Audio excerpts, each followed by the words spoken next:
Another day, another box coaching episode. We're at episode number 52, if I'm right. We had a wonderful Sunday. NFL was awesome. The NBA was awesome. And we're here to talk about it as always. If you enjoy basketball content and everything, leave a like, leave a comment, leave a subscribe. Leave a subscribe. Whatever. And let's get right into it, man. We start with New Orleans in New Orleans as they beat the Suns in overtime. Let me start here with the Pelicans small ball lineup, man. This right here, you got Larry Nance, Devontae Graham, Zion Williamson, Najee Marshall, and Jose Alvarado.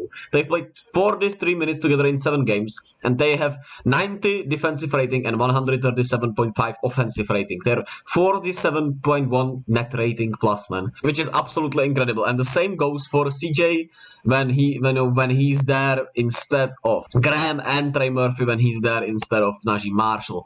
And they are in 26 minutes in 6 games. 43.5 net rating, which is absolutely incredible, man. That small ball lineup played the Suns off the floor, and of course the Suns came back and it was overtime. But in the third quarter, when they played the small ball lineup and they went on that run, it was incredible. And these lineups, the numbers prove it, the eye test proves it. They are incredible. They are insane, and they might be the best small ball lineups since my Golden State Warriors we've seen, because these small ball lineups are no joke, and I can't wait to see these against my Warriors, because that's gonna be a fun matchup. That should be a one hell of a matchup. And even in the limited time that we had with Brandon Ingram, which is somewhere in here. Yeah, here we are. These are the small ball lineups with Brandon Ingram in there. These two right here, they both play in 18 minutes in 6 and 4 games, and they are both incredibly efficient, man.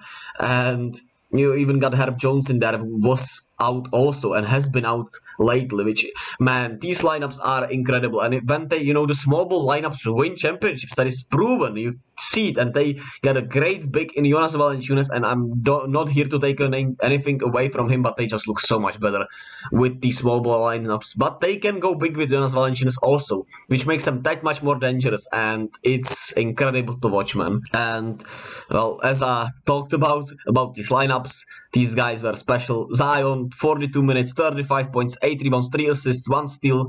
Had to cut down on the turnovers, but 2 threes. He had plus 16 on the game, and his impact was felt over the game, and he was so great. You got CJ McCollum finally bouncing back, having a great game. He had 29.7 assists, just 2 turnovers, 13 of 24 from the field, which, is probably the best he's been in a month, which is crazy. And then you have incredible bench play from Larry Nance, who, when he's on and in that small ball lineup, as I said, he's incredible with 15, 7, 4 steals, 2 blocks.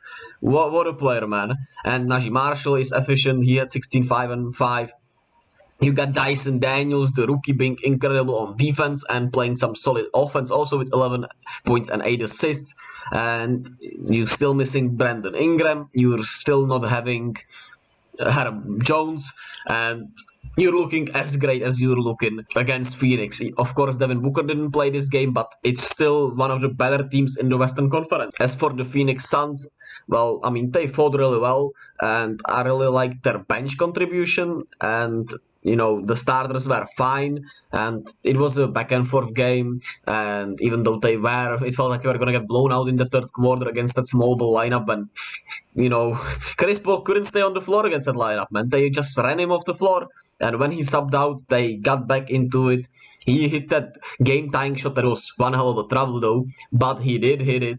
And they are now on a 4-game losing streak, which is a little bit rougher, and pretty much everyone hates them and sees them as frauds, so that's not the best thing either, right? Then we head into Detroit as the Lakers win in a dogfight against the Pistons. And I'm not here to bash the Lakers, because the Detroit Pistons have been playing pretty solid basketball, and they are tough to beat actually over the last month probably, right? They've been playing great basketball, they've been playing solid, they got some really good pieces, even with Kate injured and some injuries overall. They play really solid ball, but the Lakers still got it done. You had a great game from LeBron, who had 35, 5, and 5. Was really great today. A great game from him. You got Lonnie Walker with 18. You got AD with 34 and 15 and 7. He was once again dominating. You got Austin Reeves, who hit the game winner essentially. He's one hell of a player, man.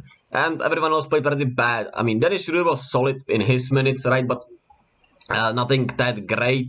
Pat Bev, at least his overall game was better, but he still can hit a shot to save his life.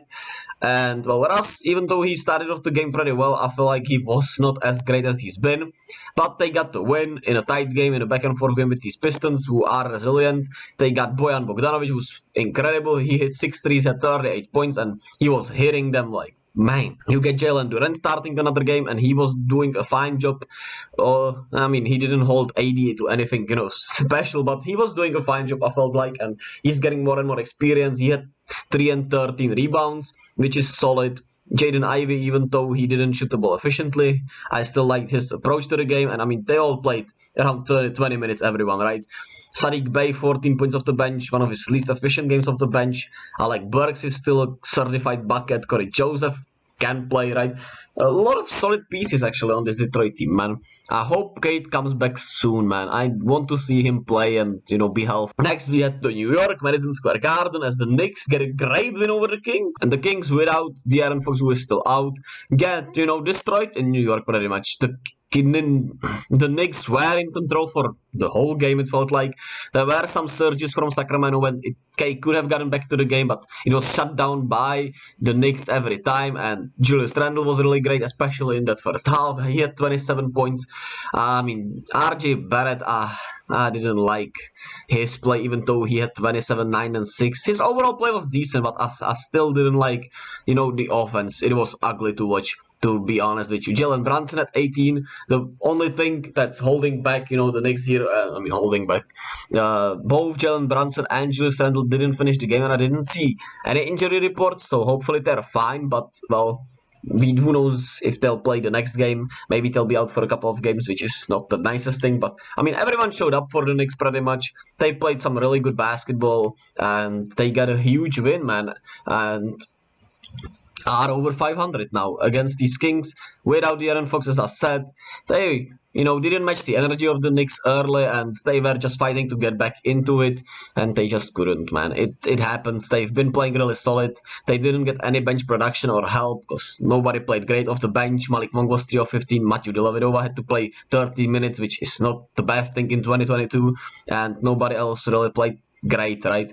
And the starters were solid, but not everyone. So it's rough to win like this. So then we head to Orlando as the Raptors fall under 500. And I'll be honest with you, I didn't watch this game fully. I watched highlights, but I didn't get to watch this game, man. So I know the Orlando Magic won. The Raptors were very impressive, and what's wrong with the Raptors, man? I have to rewatch the tape. I'll probably do a video about the Raptors because, we expected a little jump at least. We expected them to be a little better than last year because, I mean, their younger players should get better, right? And they are not. But let's firstly talk about these Magic because, I mean, they have some really nice young pieces, right? You got Markel Fultz and Cole Anthony back into mix. They've been playing some solid basketball today. It was Cole Anthony's day. He had 14, 6, and 6 off the bench. Mo Bamba had 18 and 9 off the bench, even though it has been said that he will be shopped. Same as Terence Ross and I think Gary Harris, who's out tonight. So we'll see what they can get for them. And, well, Franz Wagner and Paolo, even though they didn't shoot, some great splits, I mean, 43% from the field is nice, and they were impactful with Franz Wagner having 23 points, 3 rebounds, 4 assists, and Paolo having 20, 12, and 5 in 36 minutes. So, I mean, like what I'm seeing from the Magic. And, well, the Raptors, well, they weren't much in the highlights, right? Because they lost, and not in the best fashion, so what's wrong, man? We all see Scotty, who has not been, what we hoped he would be in his second year, and, well, he's been bad. Well, not bad, but not disappointing is the right word, right? He's been disappointing. You got Gary Trent starting tonight, 24 points. I guess he was fine, but, I mean, they all played over 40 minutes, which is crazy. The bench didn't give him much. Still 4 players off the bench. 40% from the field, 24% from the three-point line. Just 28 rebounds to 42 rebounds when you get out rebound like this. Just 18 assists on these shots. I don't know, man. I have to watch the tape. Well, you see the performances: 24 for Great Trent, Fred with 20, Pascal with 19, 6 and 7. They were missing OG Anunoby, of course, which, I mean, is a huge loss because he's one of the best defenders in the league and one hell of a player overall. But, I mean, they should be beating the Magic nonetheless, right? So, yeah, what's wrong with the Raptors? We'll see. Let me know your thoughts if you have your thoughts about these Raptors, because I would like to hear somebody else's opinion before I form my own also. Well, probably after, because I'll be forming it pretty soon, but maybe I have it already from when I release it, but whatever. Let me know your thoughts. Then we had the Joel Embiid show, as Embiid had 53 and 12, and they destroyed the Hornets. So let's get the Hornets out the way. Terry Rozier and Kelly Oubre had both 29, which is nice, right? That's pretty solid, and well, everyone else was pretty meh. PJ Washington just 4 points, 2 of 12. Rough games here and there. He's still inconsistent, but I still like him pretty much. But inconsistent nonetheless. Jalen McDaniels with 15, but I mean, he had one hell of a bad plus minus, which I mean does not reflect everything, right? But it says something. Mason Plumlee had 7 and 12 and 5 assists. And shout out to Mason Plumlee, really, actually. I really like Mason Plumlee with his game, even though it's kind of quirky and funny. I like it. And well, not much off the bench, right? Let's talk about the Phillies. Let's talk about Philly, man. Joel, 53, 12, and 3, 20 of 32, shooting 63% from the field. He made 2 threes, all free throws. I mean, one hell of a player, right? If he gets enough games, he can be the DPOI, he can be the MVP, but who knows with him and the injuries, which are, I mean, the definition of his career at this moment. And I mean, the defense has been special with him. Hopefully they continue. James Harden is back. Tyrese Maxey hopefully should get back soon himself. I'm not actually sure. The starting lineup is working though overall. D'Anthony Melton is shooting great. PJ Tucker is defending great. Tobias Harris is filling his role nicely right now as the third guy. Off the bench you got Shake Milton, who's found himself. You got Matisse Thybulle, who's still defending pretty well. Some shooters, some rollers, some great basketball players overall. And great, I think it's great in Philly right now. Then we had to Atlanta as the Hawks get a much needed win after a 3-game losing streak. They win at home on a 0.5 second buzzer beater game winner from AJ Griffin. And I saw this video that the same the assistant trainer of the Hawks, which I can't remember the name right now, but he called Nate McMillan, which is the head coach, and said to him that they should run the play that they did to hit the layup for the win. And they already did that. The same trainer did that in 2015, and it worked then, it worked now. And what a play calling that was, because, man, it worked, right? And AJ Griffin, even though he's not shooting the 3-ball well as of right now, he's in a bit of a rookie slump. He's one hell of a player still. Played 40 minutes in, John Collins' absence. They got DeAndre Hunter back, and he hit 17 points, hit that game-winning layup, which is just great. You just love to see it. Trae Young still struggling from the field, but he still had 14 assists, 19 points. He hit that one shot that put them up 1, I think, or 2. I'm not actually sure how much he put them up, but it was in the overtime, and he was clutch. So that's all that matters. And Bogdan Bogdanovic had 28, 7, and 5 off the bench in 35 minutes. He's getting back into shape, and he's been looking pretty great. So that's great for the Hawks. They also got Onyeka Okongwu back, who looked pretty great tonight with 14 and 9 off the bench. Hopefully they can get John Collins back soon and get back on track.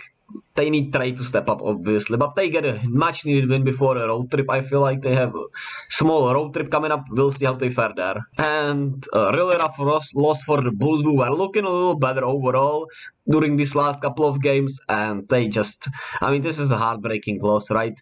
They played some solid ball. DeMar had 34, 13, and 8. Patrick Williams, well, he didn't play that great, but he didn't play that much. You got Vooch, who didn't play bad. Zach LaVine didn't play, his best. He had 7 turnovers, but he wasn't bad also. And the bench stepped up really nicely with Derek Jones, 14 points. Kobe White, 12 points. You got Andre Drummond with 14 and 9 in 16 minutes. Goran Dragic had 6 assists and 2 points. Some great bench play, and they didn't capitalize on it, man. Which is just rough. And we all talked about the Bulls. They are what they are, right? Last but not least, we had to Houston as the Rockets pick up a great win over the Bucks. And it was a really heartwarming win for the Rockets, as their head coach, Paul Silas, his dad, passed away yesterday. And, well, it's heartwarming that they rallied for him. He was not there, of course. Their assistant coach was the interim head coach for that game, and they rallied for them. And it was beautiful to see. It was one hell of a game from the Rockets. They were locked in, man. They were riled up. They played great defense. They played some solid offense.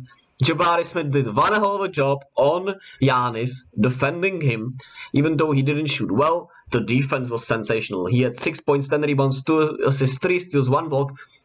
And, well, I mean, defending Giannis is better than any stat line. I mean, defending him great, obviously. Jalen Green had 37 and 3 on 12 of 21 shooting. Kevin Porter had 18.7 assists on 50% shooting, which is great. The bench was solid. You got Garrison Matthews in 10 minutes, was really great. Then you got Kenyon Martin having 10 points, and Eric Gordon was with 9 points chiming in, Alfred Şengün with 8 and 3, and just a great game for the Rockets, man. I mean, they played like one hell of a team, and it's heartwarming to see them rally behind their head coach, man. And like I said, they played Giannis so well. He had 16 points, 18 rebounds, 4 assists, 1 steal, 2 blocks, and 3 turnovers, 5 fouls, 7 of 17 from the field, just 2 of 6 from the free throw line. And, well, I mean, that's incredible, right? That's Giannis' first game of the season, I feel like. Chris Middleton had to leave the game early, which obviously doesn't fare well for the Bucks, as, I mean, he's just returned and he's already injured somewhat. I actually didn't find what's the report, so I'm not sure how long he'll be out, but, I mean, who knows, right? So that's not a great sign neither way. And Brook Lopez didn't play his best game offensively. He was still pretty good defensively. Jrue Holiday, I feel like, played pretty solid. Kinda was, great in that first half, and kinda got left out in that second half, I feel like. Bobby Portis had 17 and 15 off the bench, so that's solid. Javon Carter and Pat Connaughton were pretty okay, but it was mostly about Giannis, right? Playing not his worst game of the season. I'm not sure I've seen Giannis play this bad of a game, I don't know since how long, right? So Grayson Allen was not great himself also. So ruffles for the Bucks, but they'll be fine. And that about does it. What actually pretty fun slate, right? And I mean, I'm happier about my NFL, my 49ers, but I mean, I was much happier to see. But it helped me enjoy basketball even more, so that's bonus. So that's even greater, right? Tonight, on Monday night, we got Miami against the Pacers. That's Wizards, Grizzlies, Hawks, Mavs, Thunder, Celtics, Clippers should be a fun one. Blazers, Timberwolves should be a fun one, right? You got Hawks, Grizzlies, Heat, Pacers. I mean, a lot of cool games, I feel like. But we'll see. We'll see. And, of course, I'll be here to cover them all. Leave a like, subscribe, leave a comment. What was your thoughts? What game are you looking forward to the most? And I'll see you all tomorrow.